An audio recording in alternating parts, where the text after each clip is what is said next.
Hey guys, this is Aaron here coming at you today with a Naturia deck profile. Now, I like this kind of deck because it's kind of like a control deck, but not overly overpowered control deck. Um, yeah, this deck has a lot of monsters with that can negate spells and traps, monsters that can negate monster effects, special summons, and you can even have cards in the extra deck that can negate spells and generic monster effects. So yeah, pretty fun deck. And for those of you guys that play Synchro during the Synchro era, like 2008 to 2011, you have quite a lot of nostalgic cards here. And yeah, without further ado, let's get into it. So the first three cards that I run is actually a couple of newer cards. Three Therian Lilyboria. This is probably one of the better boss monsters, one of the bigger, the better monsters you want to play that you want to have on the board.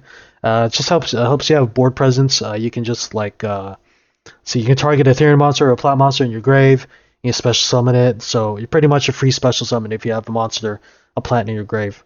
Another two cards, another level 7 Pankratops. Uh, Again, this is used for XC plays or even single plays or even link plays if you want. Just an extender, just for some more board presence. So these two, the Lily Borea and the Pankratops, are usually for just board presence, just for bigger attack monsters on the field.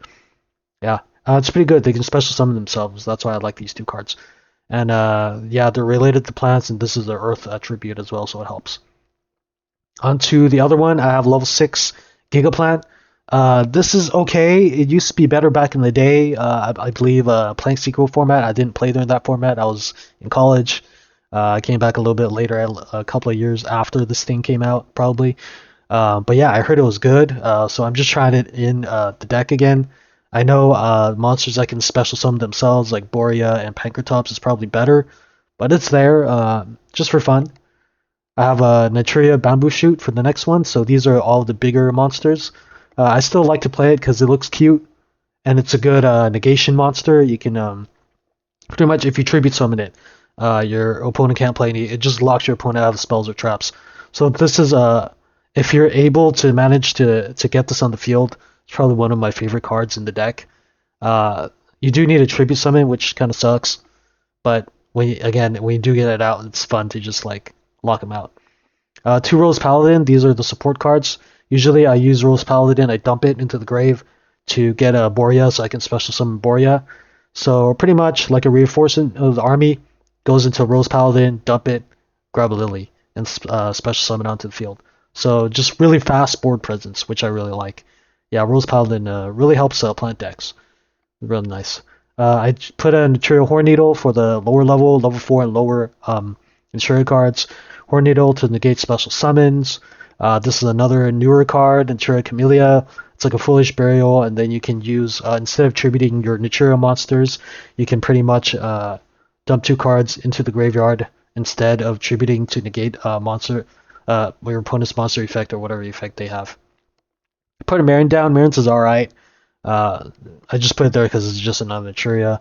Rose Girl, I use it for synchros, which is nice. And then Lone Fire Blossom. Three Lone Fire Blossom. This is probably the best card in the deck, along with or best combo starter card in the deck, along with the Naturia Camellia, which is nice.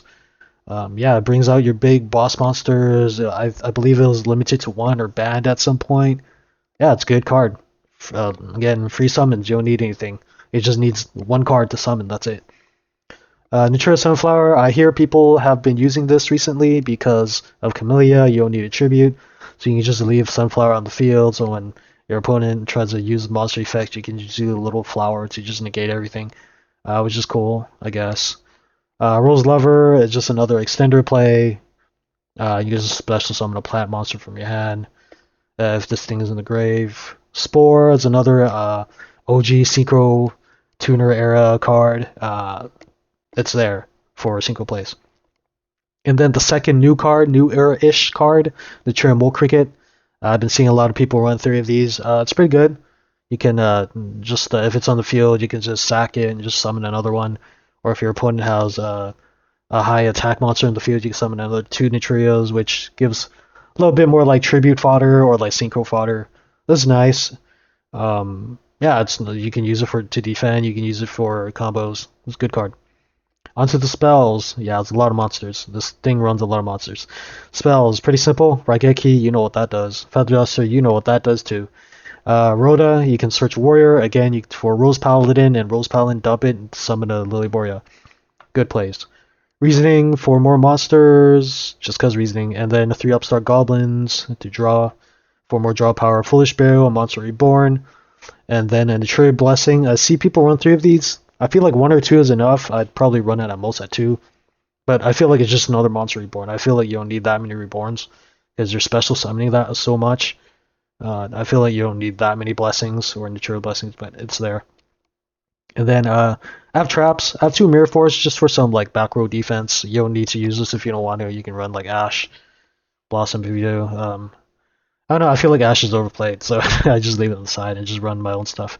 And the Trio Sacred Tree. This thing is really good for let's see, yeah, for Camellia. I believe this is why it's limited to 1 because of Camellia and some other broken cards that loop the card and abuse its effect. Yeah, so when you summon Camellia, normal special summon it, you can send a Naturia card from your deck to the grave. So usually I use this Camellia's effect to dump a Sacred Tree. And then pretty much you just add a Naturia card from your deck to your hand like any other Naturia, so which is nice. Solemn Judgment, the last 3 cards, I love Solemn. It's one of the cards that I use for a long time, my favorite trap. That's why I use it. Okay, extra deck. Star Eater. This thing is kind of underplayed nowadays. It used to be played a lot more. Not as much nowadays because of crazy link monsters and pendulums and stuff that's just super insane. It's still not bad, Star Eater. I'm thinking about getting it, buying it in real life, but yeah, when you summon it, it's not affected by any other effects when it attacks. It's not affected by any other effects. So it has a lot of like protection spells, like when you use it to attack, which is nice. It's a level 11, it's a big boy, so it's there. Level 10, Baron de Fleur. Baron de Fleur negates. Gigantic Castle for level 9, Stardust Strength for level 8. Black Rose Moonlight, I like this one. This is one of my one of the ones that I like more out of all the synchros that are here. Because every time your opponent summons a level 5 or higher monster, it just goes back. It just goes bye, and then it just goes back to the extra deck. It's great. Go Guardian, another OG level 6, because you run a lot of Earth Tuners and Earth monsters. Naturia Barkion to stop traps. Naturia Beast. This is one of my favorite synchros as well. Naturia Beast is a great card. Really, I heard it's really good against those the one spellcaster deck. Forgot what it's called. Yeah, with the Spellbook of Judgment or whatever. Xyz, you run a couple of level 8s, so that's why I have Hope Harbinger, and I also have Dingirsu, good removal, non-targeting, one of my, probably my favorite rank 8, very useful, it's cheap, yeah, simple effect, and then has protection effects too. Rank 7, I have a Big Eye, because you have 2 Pankratops, so yeah. Again, you can use these level 8s and level 7s to do synchros into like Stardust or like Star Eater or whatever. Rank 4 is Tornado Dragon, Honor Arc, pretty easy as well. Abyss Dweller, and a Link Kuriboh. Cards that I put on the side that I kind of removed, but I might put it in for fun. Ash Blossom. So I use Baron de Fleur instead of Leo. I've been using Leo for the longest time. I still think it's not bad because your opponent can't target it, and it's a big boy, big 3100 attack. But Baron de Fleur negates like so much other things. I just had to replace it with Baron. Kind of got power crap to Leo. I'm sorry, but you'll still be there. Black Rose Dragon, kind of replaced it with Black Rose Moonlight, but it's still there if I want to have some fun. The Trail Landois negates monster effects, but if you don't want to run it, you don't have to. More MSTs, Miracle Fertilizer. This prevents you from normal summoning. I do like my normal and special summons in one turn, so it's okay. It's there, and it's Home Strike. Yeah, so I hope you enjoyed the deck profile. I had a lot of fun testing it out and trying it out. I like moderate control decks. It's fun. Yeah, good times. Hope you guys enjoyed it again, and see ya.